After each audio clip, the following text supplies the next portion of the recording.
بسم اللہ الرحمن الرحیم۔ عزیز طلباء طالبات، میں آپ کی ٹیچر شازیہ افضل نظم حمد کے ساتھ حاضر ہوں۔ نظم حمد یہ اسماعیل میٹھی کی لکھی ہوئی ہے، اس کے بارے میں وضاحت اور شاعر کا تعارف ہم نے پچھلے سبق میں کیا تھا۔ اب ہم اس پیریڈ میں اس کا مشقی حل دیکھنے کی کوشش کریں گے اور اس کو پورا کریں گے انشاءاللہ۔ تو اس کی مشق کی طرف آتے ہیں۔ سوال نمبر 1 ہے، حمد کے مطابق 10 ذیل سوالات کے مختصر جواب لکھیں۔ کون سے عمل کے ہونے پر لوگ وہم کرتے ہیں؟ اور یہ الف ب جیم دال ہے سوالات کے جوابات آپ کو اگلے پیریڈ میں کروائے جائیں گے، آئندہ کلاس میں آپ کو یہ کروائے جائیں گے۔ سوال نمبر 1 آپ کو آئندہ کلاس میں کروایا جائے گا۔ سوال نمبر 2 کی طرف آتے ہیں۔ ہم میں سے لیے گئے 10 ذیل الفاظ کی مدد سے جملے مکمل کریں۔ تو وہم، مرگھٹ، گھپ اندھیرا، سناٹا، می، کوی، سحر، انگارے، خوف و خطر، یہ وہ الفاظ ہیں جو ہم ان جملوں میں لگا کر ان کو مکمل کریں گے۔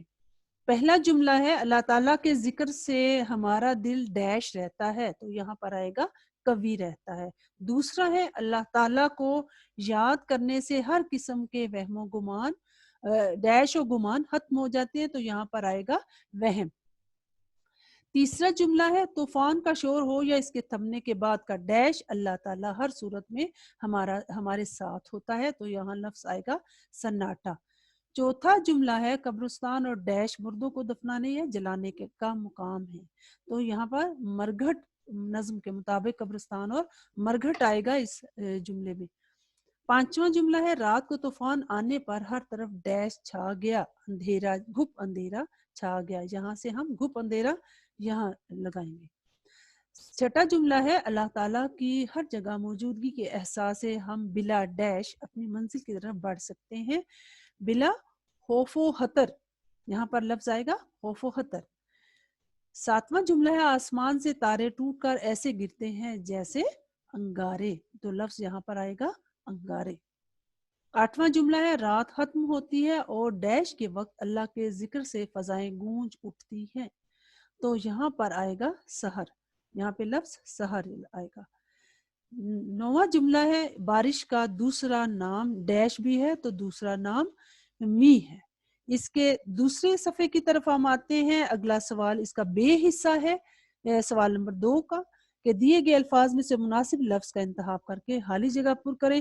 تو نمبر 1 میں آ جائے گا، خوف کی وجہ سے کسی کے بھی اوسان ڈیش ہو سکتے ہیں، تو یہاں پر لفظ خطا لگایا جائے گا۔ یہ دو ہر وہ الفاظ لگائے گئے ہیں جو قریب قریب استعمال کیے جا سکتے ہیں، لیکن ہمیں جو استعمال کرنے ہیں وہ نظم کے مطابق استعمال کرنے ہیں۔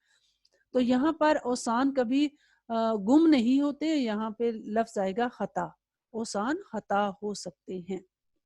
دوسرا ہے، حمد میں شاعر نے تارے کو ڈیش سے تشبیہ دی ہے، تو یہاں پر 2 لفظ ہیں، انگارے یا شرارے، تو اس میں سے لفظ انگارے، نظم کے مطابق یہاں پر انگارے لگایا جائے گا۔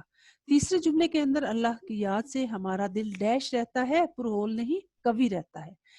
چوتھا ہے، جملہ رات ہو دن ہو شام ہو کے سحر سے مراد ہے، یعنی کہ ہر وقت، ہر دن اگر کریں گے تو وہ ایک خاص ٹائم ہو جائے گا، لیکن وہ شاعر نے تو ہر وقت کا کہا، کسی صرف دن کا نہیں کہا، تو ہر وقت یہاں پر استعمال کیا جائے گا۔ ٹھیک ہو گیا۔ پانچواں جملہ ہے، شام کا متضاد لفظ ڈیش ہے، یعنی سویرا۔ حمد میں درخت کا مترادف لفظ ڈیش استعمال کیا گیا ہے، شجر یا پیڑ، شجر بھی تو درخت کا مترادف ہو سکتا ہے، لیکن نظم میں شاعر نے پیڑ استعمال کیا ہے، اس لیے یہاں پہ لفظ پیڑ آئے گا۔ ساتواں جملہ ہے، کھنڈر، مرگھٹ، قبرستان ڈیش کی علامت کے طور پر پیش کیے گئے ہیں، تو اس نظم کے اندر یہ موت کی علامت کے طور پہ پیش کیے گئے ہیں۔ آٹھواں جملہ ہے، ہم کسی کے خوف میں مبتلا نہیں ہوتے کیونکہ ہمارا ڈیش ہمارے ساتھ ہوتا ہے، یعنی ہمارا خدا ہمارے ساتھ ہوتا ہے، تو یہاں پر آئے گا خدا۔ نواں جملہ ہے، حمد میں چاندنی کا متضاد لفظ ڈیش بیان کیا گیا ہے، چاندنی کا متضاد گھپ اندھیرا۔ 10واں جملہ ہے، حمد میں ڈیش کی تعریف کی گئی ہے، آپ بھی جانتے ہیں اللہ تعالیٰ کی تعریف کی گئی ہے۔ تو سوال نمبر 3 کی طرف آتے ہیں۔ سوال نمبر 3 میں ہے جی، حمد کے مطابق مناسب الفاظ کی مدد سے مصرے مکمل کر۔ اب اس میں دیکھنا یہ ہے کہ ہمیں مصرے دیے گئے ہیں جن کو ہم نے جو نظم کے اندر بالکل صحیح الفاظ استعمال ہوئے ہیں وہی استعمال، اپنی طرف سے ہم کوئی لفظ اوپر نیچے نہیں کریں گے.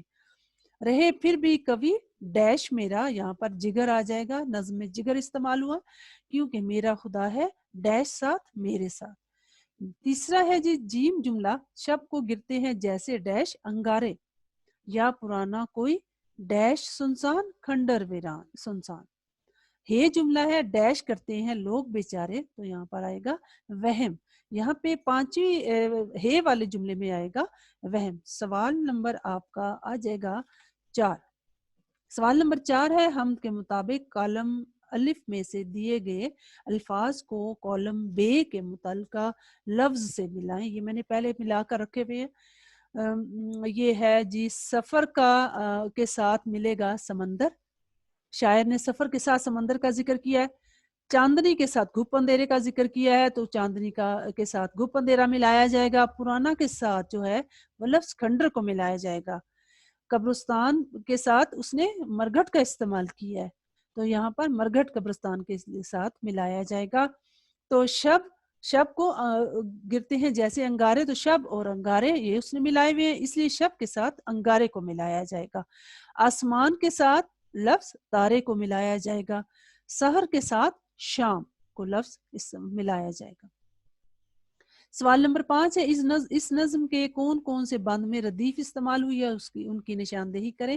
تو آپ کو پتہ ہے اس نظم کے دوسرے بند میں ہو بطور ردیف استعمال ہوئی ہے اور اس نظم کے آخری بند میں لفظ میرا بطور ردیف استعمال ہوا.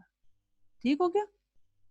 تو اس نظم کے مطابق دوسرے بند میں ہو بطور ردیف استعمال ہوئی ہے اور آخری بند میں میرا ردیف استعمال ہوئی. ٹھیک ہو گیا؟ اب یہ چھٹا سوال ہے الفاظ کے معنی. 10 الفاظ کے معنی لغت میں سے تلاش کر کے لکھیں. سحر صبح، مرگٹ وہ جگہ جہاں ہندو اپنے مردوں کو جلاتے ہیں، بیابان ویران، کبھی مضبوط، پرہول ڈراؤنا ڈرا دینے والا، سنسان غیر آباد وہ جگہ جہاں آبادی نہیں ہوتی، غیر آبادی والے علاقے کو سنسان کہا جائے گا. اب سوال نمبر 7 کی طرف آئیں گے. 10 ذیل الفاظ کے متضاد لکھیں اور انہیں جملوں میں استعمال کریں. الفاظ کے متضاد میں آپ کو بتا دیتی ہوں. سنسان کا متضاد ہوگا پر رونق، اور شب کا متضاد ہوگا روز. شب و روز کہتے ہیں نا، تو یہ دونوں لفظ بطور متضاد استعمال ہوتے ہیں. شب کے ساتھ روز ہوگا. اندھیرا اجالا، اندھیرا کا متضاد ہوگا اجالا. سفر کا متضاد ہوگا قیام. کوی کا ہوگا کمزور بھی ہوگا اور ضعیف بھی ہو سکتا ہے، کیونکہ کبھی تندرست تو توانا ہوتا ہے، مضبوط ہوتا ہے، تو ضعیف کمزور اور اس طرح سے ہوتا ہے، تو دونوں لفظ استعمال کیے جا سکتے ہیں. پرہول کا متضاد ہوگا پرسکون، جہاں پر انسان کو سکون محسوس ہو. اعراب یہ لگا دیے گئے سوال نمبر 8 کے اندر. تو ہم کے اوپر ہے کے اوپر زبر لگے گی، نظر کے اوپر نون اور زوئے کے اوپر زبر لگے گی. سنسان میں جس طرح ہم لفظوں کی ادائیگی کرتے ہیں، جس طرح ہم ان کو ادا کرتے ہیں، تو اگر زیر کی آواز ہو تو زیر، زبر کی آواز ہو تو زبر، پیش کی آواز ہو تو پیش لگائی جاتی ہے اس طرح سے. تو سنسان میں آپ نے دیکھا سین کے اوپر پیش کا استعمال ہوا، تو سنسان سین کے اوپر پیش اور دوسری سین کے اوپر زبر لگا دی گئی، تو سنسان یہ لفظ ہو گیا. اجالا آپ کو پتہ ہے، دیکھا ہم نے اجالا کو الف کے اوپر پیش کی آواز کے ساتھ پڑھا، تو جو ہم بولتے ہیں اگر ہمارا تلفظ صحیح ہوگا تو ہم اپنے اعراب بھی ٹھیک طرح سے لگا لیں گے. جیم کے اوپر لام کے بعد زبر ہوگی. سمندر سین اور میم کے اوپر زبر ہوگی اور دال کے اوپر زبر ہوگی، باقی جزم لگا دیں گے. سحر میں سین اور ہے کے اوپر بھی زبر اور باقی جزم لگا دیں گے. پر ہول میں پے، آپ نے دیکھا پے کے اوپر پیش کی آواز آ رہی ہے، ہول کے اوپر زبر کی اور باقی جزم لگا دی جائے گی. سوال نمبر 9 ہے 10 الفاظ میں سے مذکر اور مؤنث الفاظ الگ الگ کریں. یہ میں نے آپ کو مذکر کو دوسرے رنگ سے اور مؤنث کو دوسرے رنگ سے اس کی نشاندہی کر دی ہے. تو یہ جو اورنج کلر ہے اس کے ساتھ آپ کے مذکر ہیں تو سمندر، وہم، مرگھٹ، اندھیرا اور آسمان، یہ آپ کے مذکر ہیں. اور جو مؤنث لفظ ہیں یہ جامنی کلر کے ساتھ میں نے ان کی نشاندہی کر دی ہے. تو لفظ شام، جڑ اور آندھی ہیں، یہ مؤنث کے طور پہ استعمال ہوئے ہیں۔ سوال نمبر 10 ہے مندرجہ ذیل الفاظ کی جمع لکھیے۔ تو یہ لفظ ہے جھونکا، اس کی جمع ہوگی جھونکے، جھونکے۔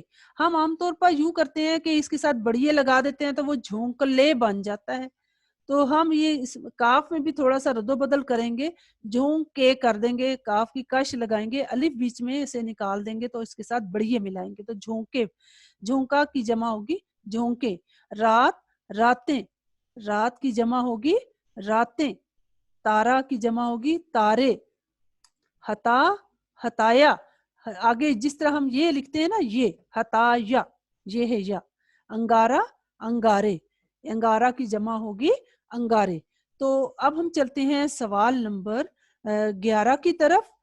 سوال نمبر 11 میں ہے گزر اور سفر ہم آواز الفاظ ہیں، ان کو ہم کافیہ الفاظ بھی کہا جاتا ہے۔ آپ 10 الفاظ کے ہم کافیہ لکھیں تو آپ کی نظم کے مطابق سحر کے ہم کافیہ، یہ میں نے ادھر آپ کے لکھ دیے ہیں، یا آپ اپنے پاس لکھ لیں یا اس کو نشاندہی کر لیں۔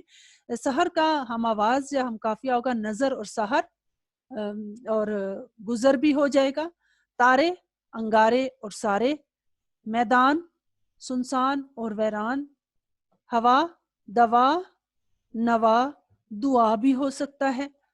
اور اس طرح سے ملتے جلتے الفاظ اپنے طور پہ بھی آپ استعمال کر سکتے ہیں، یہ آپ کی آسانی کے لیے میں نے نشاندہی کر دیے، آپ اپنی مرضی سے بھی اور نئے الفاظ کا اضافہ کر سکتے ہیں۔ تو شام کے ساتھ جیسے کام، انجام، تمام، انعام، اس طرح کے الفاظ آپ استعمال کر سکتے ہیں۔ تو سوال نمبر 12 جو ہے اس حمد کا مرکزی خیال، وہ بھی آپ کی آئندہ کلاس میں آپ کو کروایا جائے گا۔